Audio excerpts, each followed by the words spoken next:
योऽन्तः प्रविश्वं वाचमिमां प्रसूप्तां सञ्जीवनित्यखिलशक्तिधरः स्वधाम्ना अन्याश्रहस्तचरणाश्रवणतव गादीन् प्राणनमो भगवते पुरुषाय तुभ्यं नारायणं नमस्कृत्यं नरैव चैव नरोत्तमं देवीं सरस्वतीं व्यासं ततो जयमुदीरयेत्।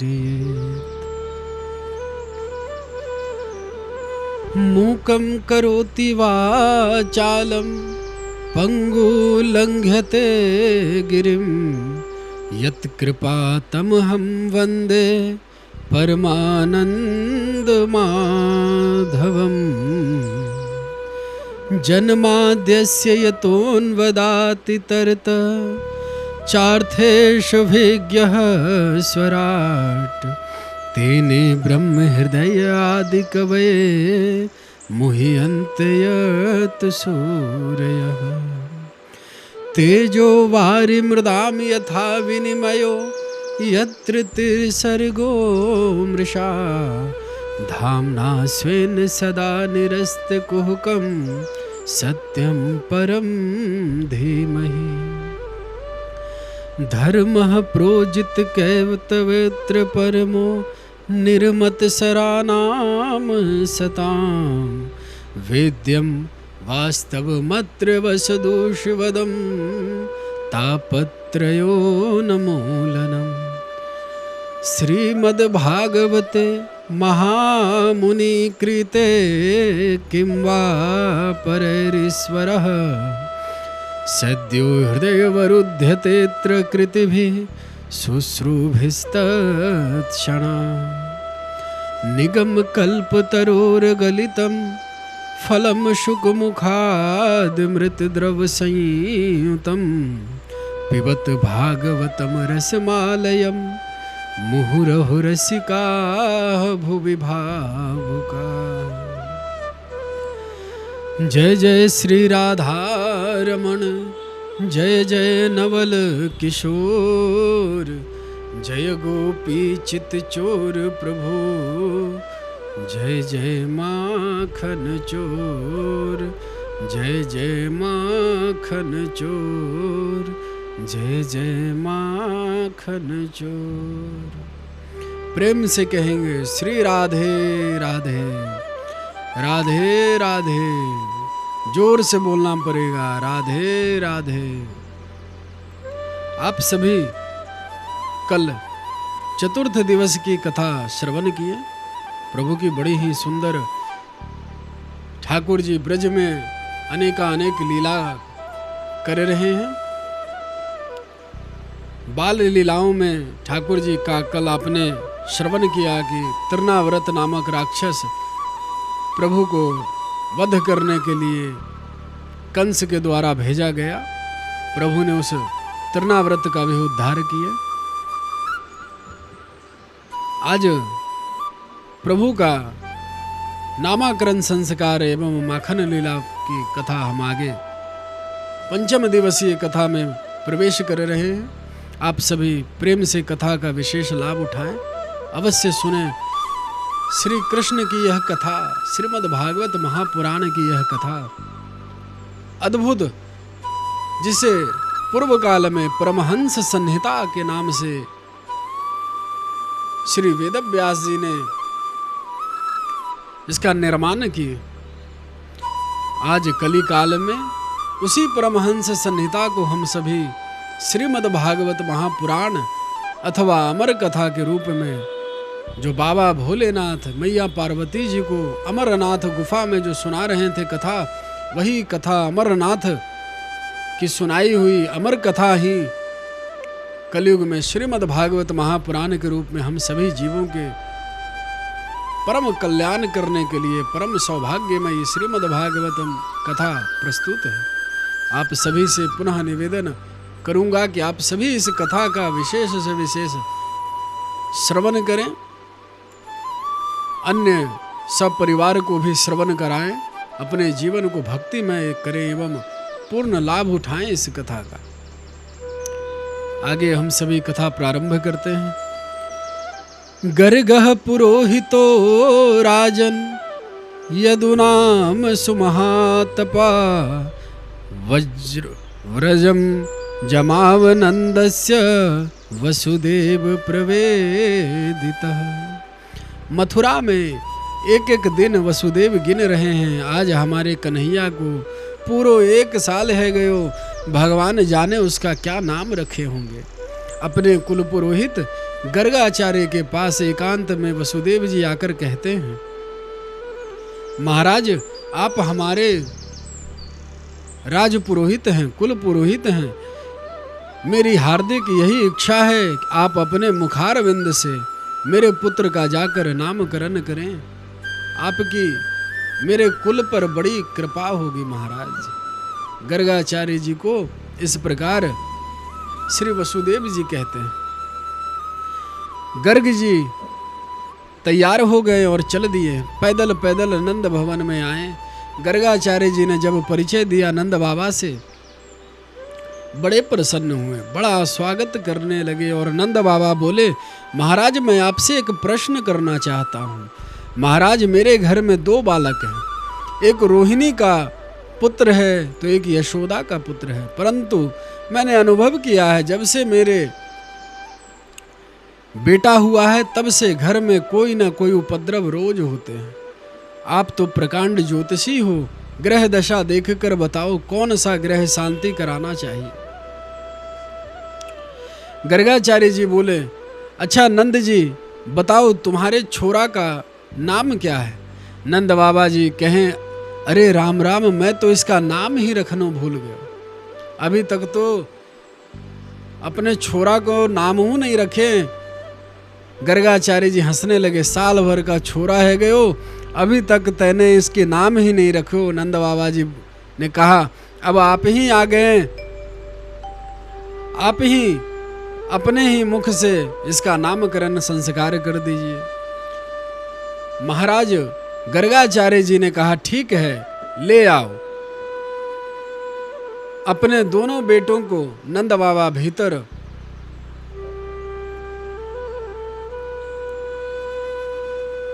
गर्गाचार्य जी के पास लेकर आए। भीतर गए, आवाज लगाएं, अरे यशोदा आज तो भाग्य खुल गए, बहुत बड़े संत का आगमन हुआ है मेरे घर में। रोहिणी देवी ने यशोदा से गर्गाचार्य जी के बारे में बताया कि मथुरा में बहुत बड़े नामधारी संत हैं, विख्यात और विद्वान हैं। यशोदा मैया बोली, तो चलो यह पंडित जी की आज परीक्षा करके देख लें। रोहिणी जी बोली, कैसे परीक्षा लेगी। यशोदा बोली, एक काम कर, तेरे छोरा को मैं ले लूं और मेरे छोरा को तू ले ले, यदि पक्का पंडित होगा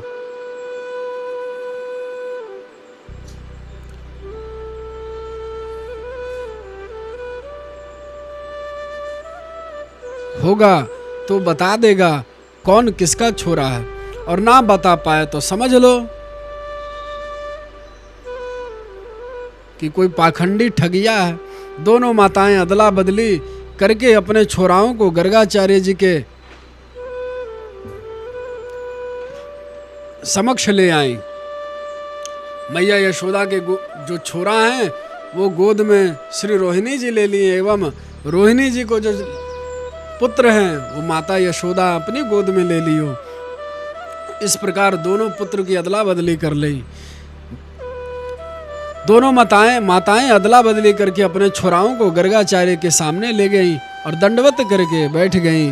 बाबा ने आशीर्वाद देने को जैसे ही आंख उठाए, बाबा की आंख सीधे कन्हैया की आंख से टकराई, और जो आंखें 4 हुई, बस बाबा तो देखते ही रह गए। हो निर्निमेष नारायण की झांकी निहारते रह गए और पल भर में पहचान गए कि यह साक्षात निर्गुण निराकार ब्रह्म ही सगुण साकार रूप में मेरे सामने उपस्थित हैं।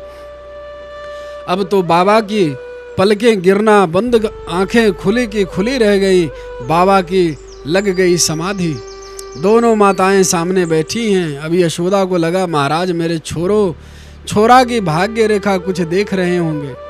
लेकिन बाबा को जब घंटा भर आंख खोलकर देखते हो गया तो यशोदा मैया धीरे से बोली, महाराज जी अब तो बहुत देर रह गई, आपने रेखा पढ़ ली होगी, यह तो बताओ यह छोरा के नाम क्या रखे हो। लेकिन बाबा होए तब तो नाम रखें, बाबा की तो समाधि लग गई। मैया ने टोकने पर भी बाबा ने कोई प्रतिक्रिया नहीं करी तो मैया और डर गई। रोहिणी जी बोली, अरे बहना देखो तो सही बाबा को क्या है गए हो, ना हिले ना डुले ना मटके ना सटके और ना पलकें गिरे, बस आंख फाड़ के देख रहे हो। रोहिणी जी धीरे से कान में बोले, यशोदा हमें तो ऐसा मालूम पड़ता है बाबा की सांस भी ना चले। अब तो यशोदा मैया और परेशान हो गई, हे भगवान इस बाबा को मेरा ही घर मिला था कलंक लगाने को। यशोदा जी तो कुछ और ही सोचने लगी, बेचारी डर के मारे हाथ पकड़कर हिलाने लगी। हे महाराज जैसे ही हिलाई तो बाबा की समाधि खुल गई, सावधान हो गए। बस महात्मा जी ने कहा, हाँ मैया अब तू घबरा मत, मैंने तेरे छोरा का नाम सोच लियो। यशोदा मैया बोली, हे भगवान ऐसा ही सोचा जाता है, आप तो हमको ही सोच में डाल दिए, मैं ना जाने क्या क्या सोचने लगी, आप तो ठीक ठाक हो, बस जल्दी से बता दो इस छोरा का नाम क्या है। हमें तो आपसे डर लगने लगा। अब तो बाबा जी मन में सोचने लगे, अरे राम राम हम तो आए थे नाम रखने, पर यहाँ झांकी को देखकर मैं तो अपना ही नाम भूल गया। बाबा अपने आप को संभाले, पुनः दोनों को निहारे। बाबा सोचने लगे यह अदला बदली कैसे दिख रही है। यशोदा मैया से मुस्कुरा कर बोले, सुन मैया जो तेरी गोद में यह छोरा है ना, अयम ही रोहिणी पुत्रो रमण्यन सुहृदो गुणः अख्यायस्ते राम इति बलाधिक्याद बलम विधो। गर्गाचार्य जी कहते हैं, यशोदा जो तेरी गोद में जो छोरा है यह निश्चित रूप से रोहिणी को लाल है, रोहिणी को ही बेटा है। इतना सुनते ही रोहिणी जी की तरफ यशोदा मुस्कुराने लगी, अरे बहन यह तो पक्को पंडित जी है, कोई पाखंडी नाय जैसा हम लोग सोच रहे हैं वैसा नाय है। एक निगाह एक नेत्र से तुरंत पहचान गए वो बाबा ने। यशोदा हंसकर कहने लगी, अरे बाबा आप बिल्कुल ठीक कह रहे हैं, हम दोनों अपने बेटों में कोई अंतर नहीं समझती, आप तो यह बताओ इनका नाम क्या रखे हो। गर्गाचार्य जी ने कहा, यह जो तुम्हारी गोद में है यह बहुत बड़ा बलशाली निकलेगा, इसका नाम बलराम हम रख रहे हैं। यशोदा बड़ी खुश हुई, अच्छी बात है महाराज, अब इस छोटे छोरा का नाम और बता दो। गर्गाचार्य जी ने कहा, मैया थोड़ी बहुत नाम हो तो बता दूं, इसके तो अनेकों अनेक नाम हैं। बहुनी संति नामानि रूपानि च सुतस्य ते गुण कर्मानु रूपानि तान्यहम वेद नो जानः। इसके इतने नाम हैं। माता यशोदा मैया हाथ जोड़कर बोली, महाराज हमें हजारों नाम से मतलब नहीं, हमें तो एक बढ़िया सा नाम आप बता दो। बाबा बोले, मैया इस समय हम इसका नाम रख रहे हैं श्री कृष्ण, कृष्ण नाम रख रहे हैं इसका। मैया बोली, बाबा मैं ज़्यादा पढ़ी लिखी नहीं हूँ, यह नाम लेने में तो जीभ भी लटपटा जाएगी, क्या मतलब होगा इस नाम का। बाबा बोले, मैया कृष्ण का मतलब मैं बताता हूँ। आकर्षति इति ही कृष्ण, जो देखते ही सबके मन को सबके चित्त को हरण कर ले, चुरा ले, आकर्षण कर ले, उसे कृष्ण कहते हैं। यशोदा ने कहा, महाराज यह तो बता दो आगे चलकर यह छोरा करेगा का।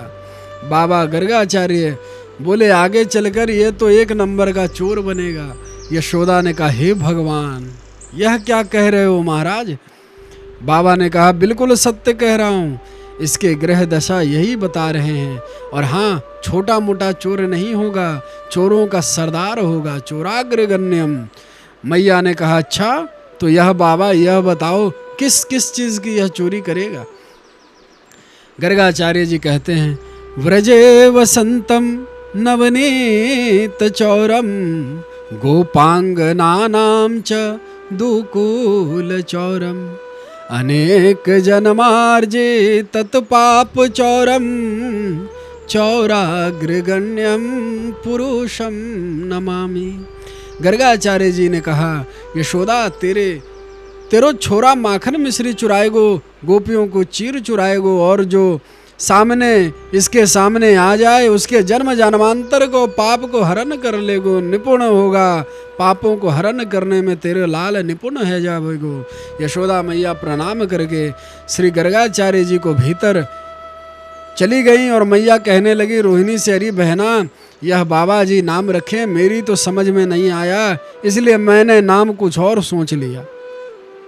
एक का नाम बलुआ और एक का नाम कनुआ। आज कितना ही बढ़िया नाम रख दिया जाए, अक्सर माताएं उस नाम को बिगाड़ के रख देती हैं। मान लो कोई एक छोटी सी बच्ची, तो माताएं उसको गुड़िया कहकर पुकारने लगती हैं, और मान लो वह गुड़िया जब बुढ़िया हो गई तब क्या कहकर पुकारोगे? बोलो राधे राधे। शून्य चोर यतः निज गहे हयंग विना मनिम, स्तंभे स्वप्रतिबिंब मीक्षितवत् स्तम्न सार्धमिवा, भ्रातृमावदमान्तरं मम समो भागस्त्वापिहितो, भंड छिक्तालपतो हरे कलवचो मात्रा रह श्रूयत। जब भगवान घुटनों को सहारा लेकर अपने घुटनों के बल चलने लगे, तब अपने ही घर में अनेकों प्रकार की कौतुकमयी लीलाएं करने लगे। एक दिन सांबले सरकार ने अपने सूने घर में स्वयं ही माखन चुरा रहे थे। बड़े ध्यान से ठाकुर जी की बाल लीलाओं का आनंद लें। उनकी दृष्टि मणि के खंभे पर पड़ गई और उसमें अपने ही प्रतिबिंब को देखा। अब तो डर गए, अपने प्रतिबिंब से बोले, अरे भैया, मेरी मैया से कहियो मत। अपने ठाकुर जी अपने प्रतिबिंब को एक शीशो, एक मणि के आकार में देख लियो और अपने आप से ही वार्तालाप करने लग गए हो। अरे भैया, मेरी मैया ते कछु मत कहियो, ले तू भी कुछ हिस्सों माखन को खा ले, लेकिन किसी भी से कहनो मत। यशोदा मैया अपने लाला की तूतली बोली सुन रही थी। उसे बड़ा आश्चर्य हुआ। वह घर के में भीतर घुस आई और माता को देखते ही कृष्ण अपने प्रतिबिंब को दिखाकर बात बदल दी। ठाकुर जी मैया को देखते ही अपने बातों को बदल दिए। मालह क्वेश नवनीत मिदम त्वदीयम, लोभेन चोरयतु मुद्यम गृहं प्रविष्टः, मद्यारणम न मुन्यते मयि रोष भाजी, रोषम तनोति नहि मे नवनीत लोभ। कन्हैया ने कहा, मैया मैया देखो यह कौन है, लोभवश तुम्हारा माखन चुराने के लिए आज घर में घुस आए हुए। मैं सुना करता हूँ, मैं मना करता हूँ तो मानता नहीं, और मैं क्रोध करूँ तो यह भी क्रोध करे। मैया तुम कछु और मत सोचे, मेरे मन में मक्खन खावे को तनिक भी लोभ ना है। मैया यशोदा अपने श्याम सलोने की तोतली भाषा सुनकर मंत्र मुग्ध है गई, स्नेह के आनंद में मगन भय गई और तुरंत गोद में उठा ली। एक दिन श्री श्याम सुंदर माता के बाहर जाने पर, यशोदा मैया के घर से बाहर जाने पर माखन की पुनः चोरी कर रहे थे। इतने में ही संजोग से यशोदा जी लौट आई और अपने लाडले लाल को देखकर पुकारने लगी, कृष्ण क्वासी करोषि किम पितरिति श्रुतिवैव मातुर्वचः, सांकम साशंकम नवनीत चौर्य विरतो विश्रम्भताम ब्रवीतम, मातः कंकण पद्मराग महसा पानिर्मम, मात प्यते ते नान्यहम नवनीत भाण्ड विवरे विनस्य विरपा निर्वापितः। मैया यशोदा पुकारती हैं, कन्हैया कन्हैया, अरे ओ कन्हैया क्या कर रहे हो। माता की यह बात सुनते ही माखन चोर श्री कृष्ण डर गए और माखन चोरी से अलग बह गए। फिर थोड़ी देर चुप रहकर यशोदा जी से बोले, मैया यह जो तुमने मेरे कंकण में पद्मराज जड़ दिए है, इसकी लपट से मेरो हाथ जल रहे हो है, इसी से मैं इस माखन के मटके में डालकर बुझाया था, तुम गलत मत समझियो। ठाकुर जी लीला कर रहे हैं, चुरा तो रहे थे माखन और मैया को देखते ही अपने बात बदल दी।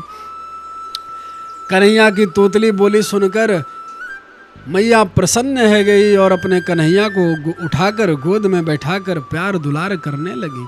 ऐसे माखन चोर की प्रारंभिक माखन चोरी लीला बड़ी ही आनंददायक और मधुर है। एक दिन मैया यशोदा कृष्ण और बलराम दोनों का बहुत सुंदर श्रृंगार किया और मैया यशोदा श्रृंगार करके बाहर को चली गई। दोनों भाई गौशाला में घुस गए, गैया चराने लग गई थी। गैयों का गोबर पड़ा देखते ही कन्हैया बोले, दाऊ जी जब भी संकट आता है मैया गोबर से टीका करती हैं, आज अपनी मर्जी से नहा लो। अब तो उठा कर गोबर पूरे शरीर में लगा लिए।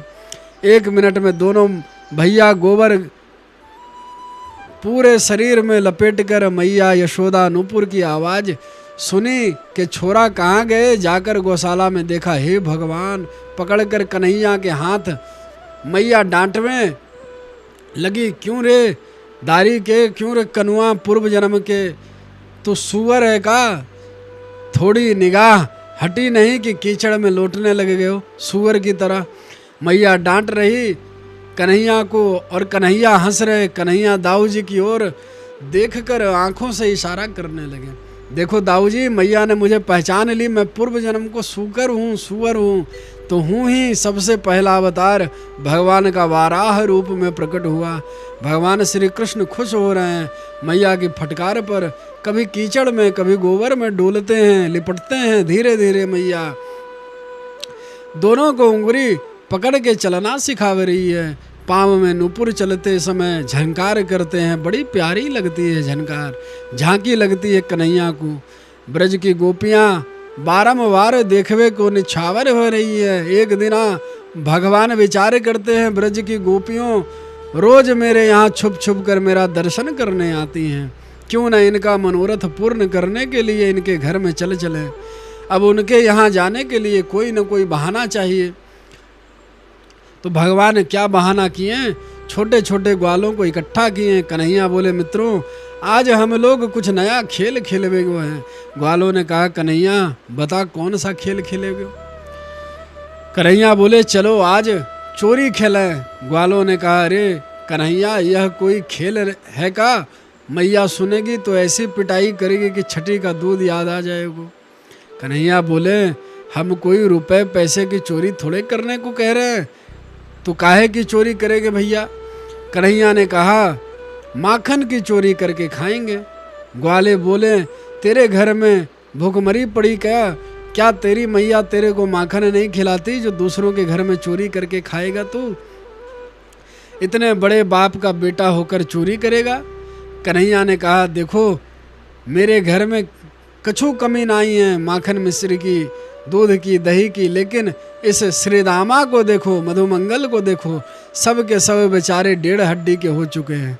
और जब मैं पूछता हूँ क्यों भैया कमज़ोर क्यों हो रहे, तो सबरे ग्वाल एक ही आवाज़ में कहते हैं, मेरे घर में मक्खन को खूब होता है, लेकिन हमारी माताएं मथुरा में जाकर सब मक्खन को बेच आती हैं। कन्हैया बोले, कितनी गलत बात है, गायों की सेवा हम करें, माखन खाएं मथुरा वाले, यह गलत बात है। इसलिए हम आज ठान लिए हैं, गायों की सेवा हम करेंगे तो मक्खन भी हम ही खाएंगे, तो बेचने जाएंगे उनको रास्ते में लूट लेंगे। बोलो गलत बात है क्या। ग्वालों ने कहा, बिल्कुल गलत नहीं है, तेरी बात में दम है। अच्छा तो कन्हैया बता किसके घर में श्री गणेश किया जाए, शुरुआत कहाँ से करोगे। कन्हैया ने कहा, पहले अपने ही घर में चोरी का अभ्यास करो, घर में पकड़े गए तो घर की बात घर में ही, दूसरों की घर की बाद में सोचेंगे। सभी ग्वालों ने अपने अपने घर में चोरी किए। पहली बार दूसरे दिन फिर मीटिंग हुई, कहो भैया कैसी रही। सब ने अपनी अपनी बात सुनाई, कुछ सफल हुए, कुछ विफल हुए और कुछ पिट कर के आए। एक ने कहा, कन्हैया मैं तो कान पकड़ के शपथ लेता हूँ भैया, आज के बाद चोरी भूल जाऊंगा।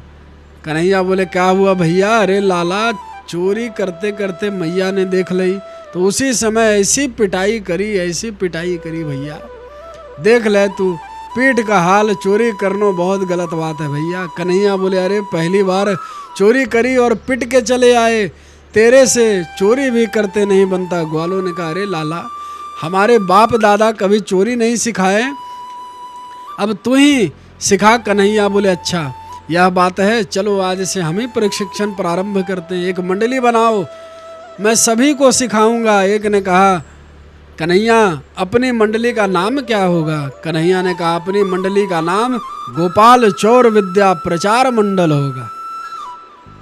अब तो घर घर में चोरी करना प्रारंभ कर दियो। श्री कृष्ण एवं सबरे सखा मिलकर गोपियों के मनोरथ सिद्ध करने के लिए ही माधव ने माखन चोरी लीला प्रारंभ की।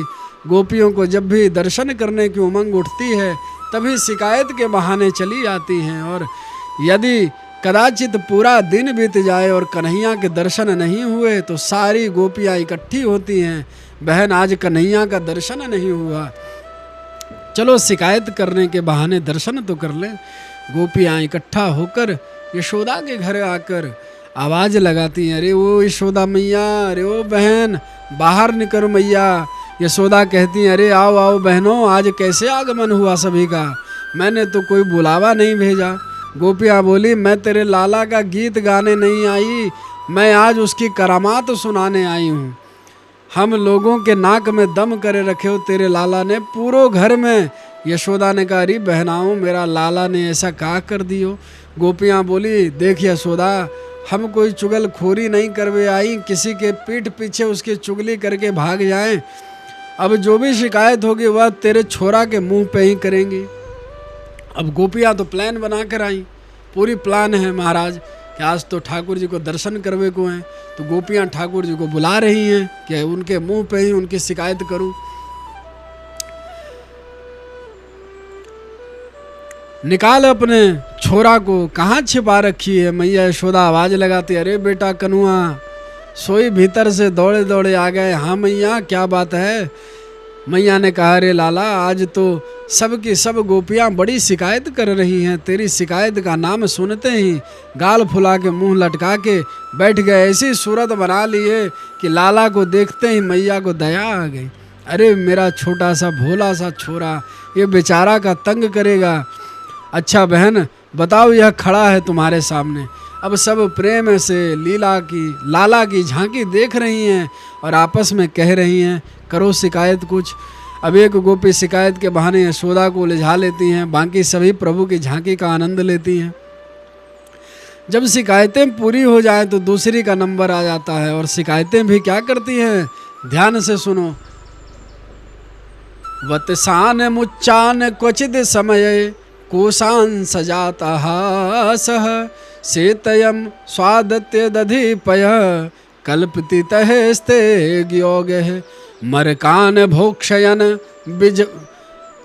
विभजति सह चेन्नाति भाण्डम भिनन्ति श्रीदेव्यलाभे सह गृह उपयात क्रोशय तो केनान। पहली गोपी आगे बढ़ी और बोली हे मैया, तेरो छोरा आयो और मेरे घर के सबरे बछड़ों को खोल के। यशोदा हंसने लगी, अरे बहना ये तो इसकी आदत है, जब मैं भी गाय दूधने जाती हूँ तो पहले ही बछड़ा खोल के पहुँच जाता है। तो गाय दूहने गई होगी तो लाला ने बछड़ा खोल दिया होगा, इसमें शिकायत की बात कहा है?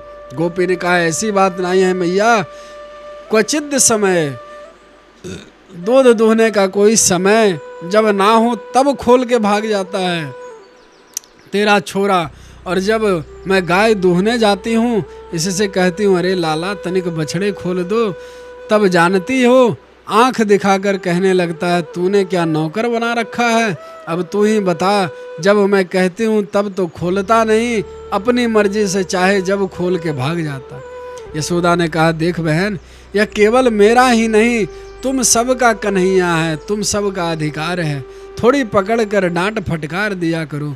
दूसरी गोपी बोल पड़ी अरे बहन यशोदा, मैंने एक दिन इसे खूब डांट लगाई, मैं डांटती गई और यह हंसता गया, भगवान जाने इसकी हंसी में क्या जादू है। इसकी हंसी देखकर हमें भी हंसी आने लगी, गुस्सा तुरंत शांत हो गया, क्रोध संजात हास।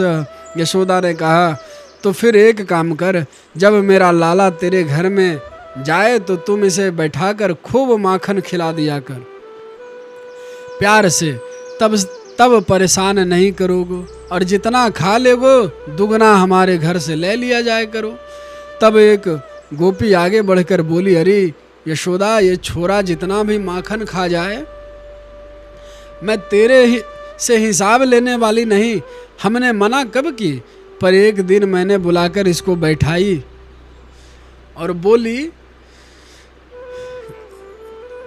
कि कन्हैया है कन्हैया, माखन खावेगो, जितना खा सके खा ले। तो जानती हो, इसने आंख दिखाकर बोला, ए गोपी, तूने क्या मुझे भिखमंगा समझ रखी है? मैं क्या अपने घर में भूखे मर रहा हूँ जब तेरे घर के माखन खाऊंगा? मुझे क्या भिखमंगा समझ रखी है? 9 लाख गैया मेरे बाबा के पास है, दूध दही की भंडार भरे है मेरे नंद महल में, नंद बाबा यशोदा मैया की भंडार भरे है, मुझे भिखारी समझ रही है काजे? अरे तू मेरे घर में आकर खा लेना, मेरे घर में लाखों गाय हैं, तू मेरे को क्या खिलाएगी? इस प्रकार तेरो लाला कहवे। तो जब मैं बोलूँ, अरे लाला, तू जब इतने बड़े बाप का बेटा है तो चोरी क्यों करता है? तो हंस के कहता है, चोरी के माल में अलग ही स्वाद रहता है। अब तू ही बता जसोदा, जब प्यार से दे तो बड़े बाप का बेटा बनकर आंख दिखाता है, बाद में चोरी करके स्वाद आता है। यशोदा ने कहा, एक काम किया करो, अपनी मटकियां सब ऊपर लटका दिया करो, छोटा सा है तो ऊपर कैसे पहुंचेगा? तब तक एक और गोपी बोल पड़ी, अरे यशोदा, यह तेरा कन्हैया देखवे में जितना छोटा है उतना ही खोटा है, इसके पेट की दाढ़ी है, तुमने नहीं देखी? मैंने एक दिन बहुत ऊंचे लटकाए दियो, छींकों पे मटकी धर दई, तेरे छोरा आयो और मटके को देख कर बोला, ओहो देख लो कितना ऊपर मटका है, मैं भी नंद को लाला नहीं जो इस मटके का माखन न खाऊं। इसने एक हट्टे कट्टे ग्वाला के ऊपर चढ़ गए और दूसरे को खड़े कर दियो, बाकी ऊपर तीसरे, और उसके ऊपर यह तुम्हारा अध्यक्ष महोदय खड़े हो गए। सोई मटका एक हाथ में आ गया, यह खाया तो खाया, टपकाया भी, अरे छोरों को भी खूब खिलाया। इतने में एक गोपी फिर बोल पड़ी, अरे जसोदा, मैं तो एक दिन ऊंचे मटके लगा दिए, ये कभी ना पहुंच पाएगा, पर यह महाशय पहुंचे। मधुमंगल से बोले, दौड़कर लाए एक डंडा, वह छोरा गयो और डंडा लेकर आए गयो। तेरे छोरा ने डंडा को लेकर नीचे खड़ा है गयो और धीरे से मटकी में छेद कर दी। मटकों में माखन टपकने लग गए, सोई मुंह फाड़ के खड़े हो गए और खाने लगे, पेट भर के खाएं। दूसरे की नंबर लग गया, वह खाया, मटका ऊपर लटका और मक्खन सब नीचे टपका। अब बता जसोदा, अब कहाँ पर रखें? अब एक गोपी फिर से आगे बढ़ी, यशोदा, अब तू मेरी भी सुन ले, भगवान की कृपा से मेरे घर में बहुत माखन है। एक दिन मैंने सोचा आज इसको जितना मन हो खा लेने दो। मैंने जानबूझकर सवेरे मटके आंगन में धर दी, सजाकर और छुप कर बैठ गई। फिर यह तेरा छोरा पूरी मंडली के संग पहुंच गयो और चकाचक खूब माखन खायो, सवेरे ग्वाला वालन को भी खिलायो। खा पी कर जब मस्त है गयो, माखन फिर भी बच गयो क्योंकि सैकड़ों मटके धरे थे। फिर जानती हो उसने क्या किया? अपने मुंह से ऐसी आवाज़ निकाली कि इसके आवाज़ सुनते ही मेरे आंगन में हजारों बानर आकर टपक पड़े, भगवान जाने कहाँ से चले आए। मुझे तो मालूम नहीं इसकी बंदरों से कुछ पुरानी रिश्तेदारी है का। एक ही आवाज़ सुनते सबरे बंदर 1 मिनट में दौड़ चले आए। मरकान भोक्षयन विभजति सचिन्नाति भांडम विभन्नति। इसने बंदरों को लुटा लुटा कर खूब खिलायो। मुझे बड़ी गुस्सा आई, फिर भी मन मार कर बैठ गई। चलो ये भी तो जीव है बेचारे, इसका अब जब इतना प्रेम है बंदरों से, लो खा लेने दो। अरे बहना, हद तो तब है गई, बंदर भी खा पी के संतुष्ट है गयो। बंदरों की तो आदत है, जहाँ पेट भर जाए मटका सूंघ सांग कर बंदर भाग गए। सोई तेरे छोरा ने मटका उठायो, बंदर की तरह भी सूंघने लगो और नाक सिकोड़ कर कहने लगा, अरे राम राम, कितना सड़ा माखन घर में रखा है, जिसको बंदर भी ना खाएं। ऐसे माखन में आग लगे, इसे अच्छा भला आदमी खाएगा तो बीमार पड़ जाएगा, खुद तो खाए, ग्वालों को खिलाए, बानरों को खिलाए, बाद में सड़ा गरा माखन बताकर मटका फोड़ कर भाग जाता है। ऐसो करामात तेरो छोरो करे। मैया यशोदा देखने लगी कन्हैया की तरफ। हे भगवान, इतना आतंक मचाए दियो ब्रज में। कन्हैया की रोनी सी सूरत देखकर मैया को फिर दया लग गई। सब तो शिकायत कर रही, मैं भी डांटने लग जाऊं, अभी रोने लगेगा। तो मैया ने कहा, अच्छा और बताओ इसने क्या किया। एक गोपी कहने लगी, बस मेरा भी तू सुन ले। उस गोपी ने कहा, यशोदा बहन,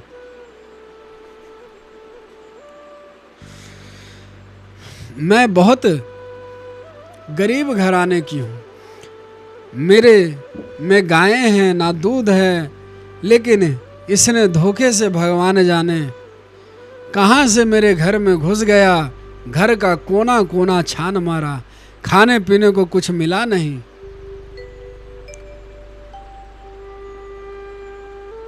अब इसको बड़ी गुस्सा आने लगी। अरे राम राम, यह घर है कि मरघट घंटे भर से परेशान है रहे, खाने पीने को कुछ ना मिले। इस घर में, ऐसे घर में आग लगा देनी चाहिए।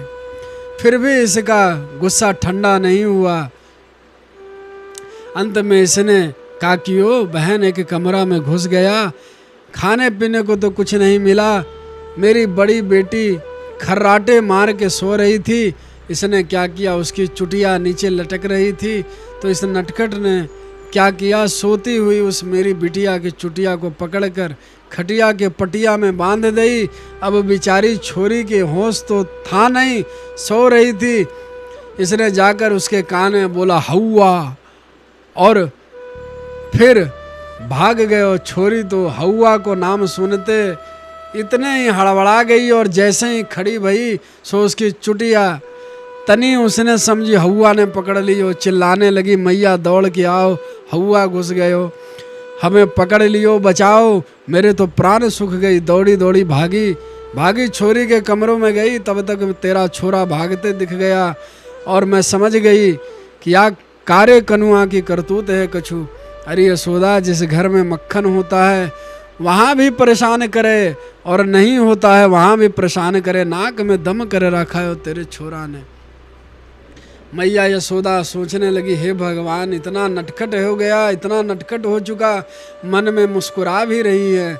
जैसे ही कन्हैया को कुछ डांटने की सोचती, मैया तो तुरंत रोनी सी सूरत बना लेते। तो मैया चुप रह जाती। अंत में मैया बोली, मैं तुम सब की सुन ली, लेकिन हमें पक्का विश्वास है कि मेरे लाला इतना उत्पात नहीं मचा सके, तुम्हें कोई धोखा है गयो। गोपियां बोली, देखे यशोदा, तू अपने छोरा को ज़्यादा पक्ष मत ले, किसी दिन पकड़ में आएगा, उस दिन दिखा दूंगी। मैया बोली, हाँ पकड़ के दिखाओ तभी मानूंगी, मेरा छोरा ऐसा कर ही नहीं सकत। ऐसा कहकर मैया ने गोपी को विदा की, फिर अकेले में समझाने लगी, देख कन्हैया बेटा, यह सच काम, यह सब काम करना अच्छी बात नहीं। तू इतने बड़े बाप का बेटा होकर चोरी करता है, दारी के, ऐसे में बदनामी होगी, हो जाएगी, फिर तेरी शादी भी नहीं होगी। कन्हैया कहते हैं, मैया यह सारी गोपियां एक नंबर की झूठी हैं, कभी इनके बहकावे में मत आई हो। मैया बोली, बेटा वह तो मुझे भरोसा है कि सत्यवादी हरिश्चंद्र मेरे ही घर में पैदा हुआ है, अकेला तू ही, बाकी सब झूठी हैं। याद रखना, इसी तरह अकेले में मैया कन्हैया को समझाया करती हैं इस प्रकार कि माखन चोर कन्हैया सारे ब्रज की गोपियों को बड़ा आनंद प्रदान करते हैं। गोपियाँ जब देखती हैं तो शिकायतें करती हैं, और जब नहीं देखती हैं तो बेचैन रहती हैं।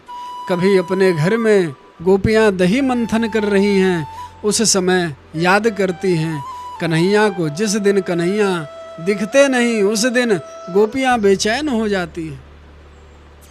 हमारे श्याम सुंदर कभी ब्रजवासियों से कौतुकमयी लीलाएं करते हैं, कभी पक्षियों से कौतुक लीलाएं करते हैं।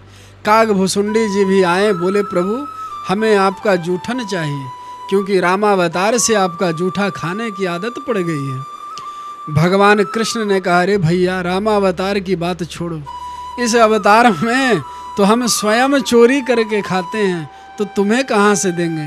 काग भुसुंडी जी ने कहा, तो प्रभु यदि ऐसी बात है तो हम भी चोरी करके ही पाएंगे प्रसाद। काग भुसुंडी जी भगवान से छीना झपटी करने लगते हैं। बड़ा सुंदर भाव है।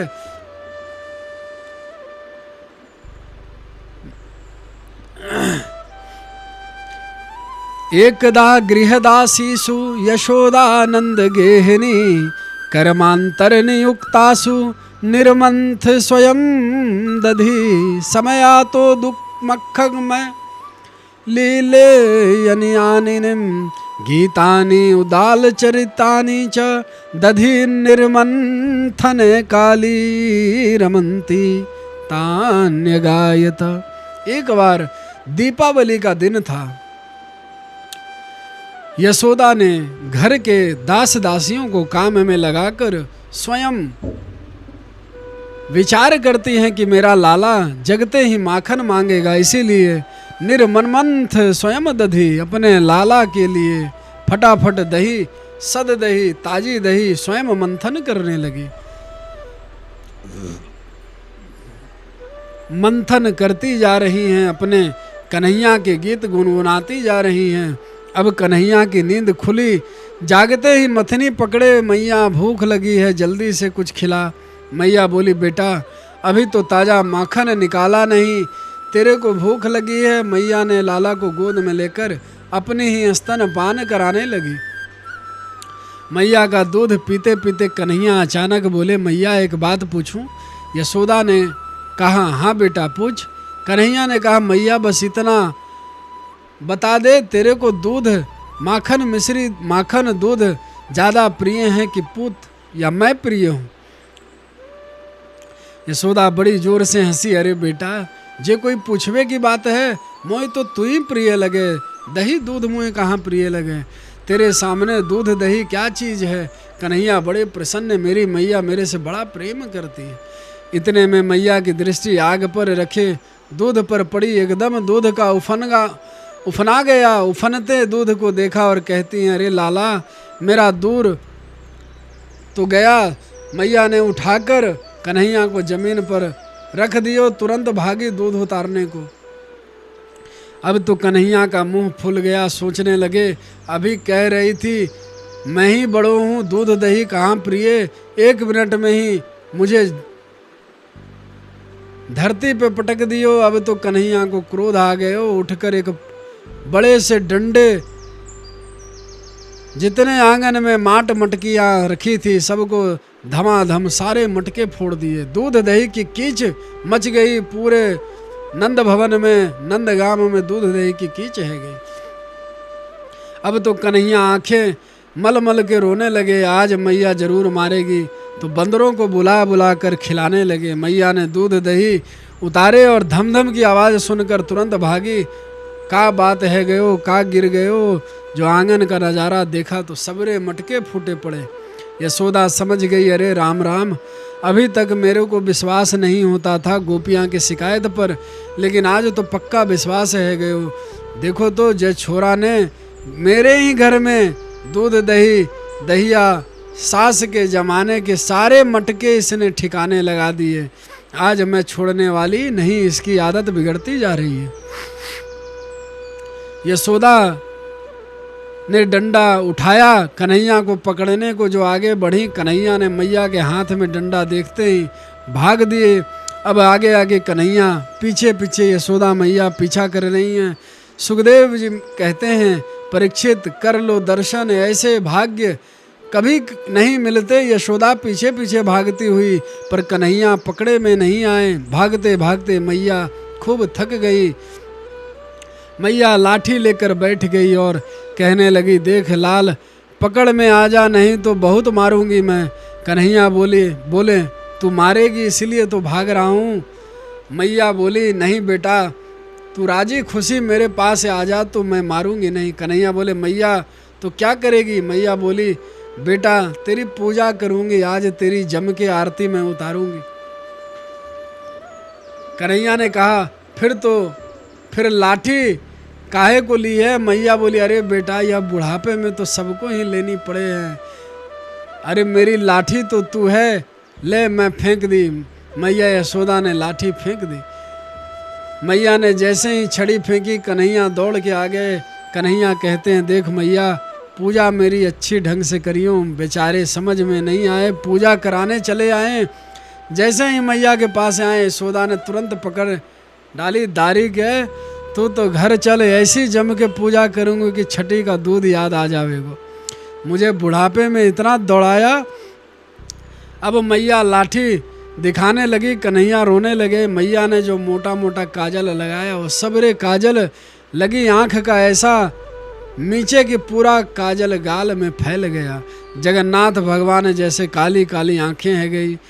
मैया को दया आ गई, सोचने लगी अब मारना पीटना ठीक नहीं, तो पकड़ के मैया कन्हैया को घर में ले आई। सोचने लगी इसको क्या दंड दूं, बहुत उदंड है गए वो है, दंड तो देना ही चाहिए। यशोदा ने मन में सोचा, कुछ देर के लिए इसको उखल से बांध दूं, कम से कम कुछ तो डर बना रहेगा। तो मैया यशोदा मैया ने भगवान श्री कृष्ण को उखल में बांधने लगी। मैया जैसे ही बांधने लगी, रस्सी 2 अंगुल कम पड़ जाए, दूसरी रस्सी जोड़ी। घर में जितनी रस्सी थी यशोदा मैया ने सारी रस्सी जोड़ दी। सबरे रस्सी, अब तो यशोदा हैरान है गई, सब रस्सी सैकड़ों रस्सियां जोड़ दी, सब रस्सी 2 अंगुल छोटी पड़ रही है। चिंता में पड़ गई यशोदा। यदासी तदपि न्यूनम तेनान्यदपि संधदे तदपि दिव्यंगुलम न्यून्यम यद यदादत बंधनम। 2 अंगुल रस्सी घटने के कई भाव हैं। मुख्यतः इस प्रकार भक्त का परिश्रम और भगवान की कृपा दोनों की पूर्णता में भक्त भगवान को बांध पाता है। यदि भक्त दृढ़ संकल्प कर ले, मैं भगवान को पकड़ कर ही रहूँगा, इसके लिए कुछ भी पुरुषार्थ करने को तैयार है। जीव जब भगवान को बांधने का प्रबलतम प्रयास करता है तो भगवान को दया आ जाती है। तो भक्तों का श्रम और हरि की कृपा दोनों जब परिपूर्ण हो जाती है, तब वह परमात्मा भक्तों के बंधन में अपने आप बंध जाते हैं। दृष्टवा परिश्रम कृष्ण कृपया यसीत स्वबंधने। दाम का मतलब बंधन, उदर का मतलब पेट, पेट में बंधन बांधने के कारण ही प्रभु का एक नाम पड़ गया दामोदर। मैया बोली, लाला अब ऐसे ही बंधा रहे, तेरी मुट्ठी भर कमर बांधने में मेरी कमर दुखने लगी, अब तो खोलूंगी नहीं। ऐसा कहकर मैया भीतर चली गई। कन्हैया रोते रह गए, मैया हमें मुक्त करा दे। सुखदेव जी बोले, परीक्षित दर्शन कर लो, सारी दुनिया इनसे मुक्ति मांगती है और यह मैया से मुक्ति मांग रहे हैं। इधर कन्हैया उखल को घसीटते घसीटते आगे बढ़ गए। 2 अर्जुन के वृक्ष आंगन में खड़े थे, कन्हैया बीच में से निकल पड़े। उखल था बड़ा, उस दोनों वृक्ष के बीच में उखल अटक गए। दोनों वृक्ष के बीच कन्हैया ने मार दियो, तेज झटका से निकले दोनों वृक्ष धराशायी होकर उखड़ गए और धरती पर गिर गए। भयंकर शब्द हुआ, लेकिन भगवान ने उस शब्द शक्ति को रोक लिए। दोनों वृक्षों में से 2 महापुरुष प्रकट है गए। परीक्षित ने कहा, वो वृक्ष में से जो प्रकट हुआ वो कौन था? सुखदेव जी ने कहा, दोनों कुबेर के पुत्र थे, नल कुबर और मनीष ग्रीव। कुबेर के पुत्र होने के कारण धन का इनमें अभिमान था। आज कथा यहीं पे विश्राम करेंगे, शेष कथा फिर प्रारंभ होगी। आप सभी श्रवण करें। बोलिए श्री कृष्ण कन्हैया लाल की जय, श्री भागवत भगवान की जय, श्री सुखदेव जी महाराज की जय। राधे राधे।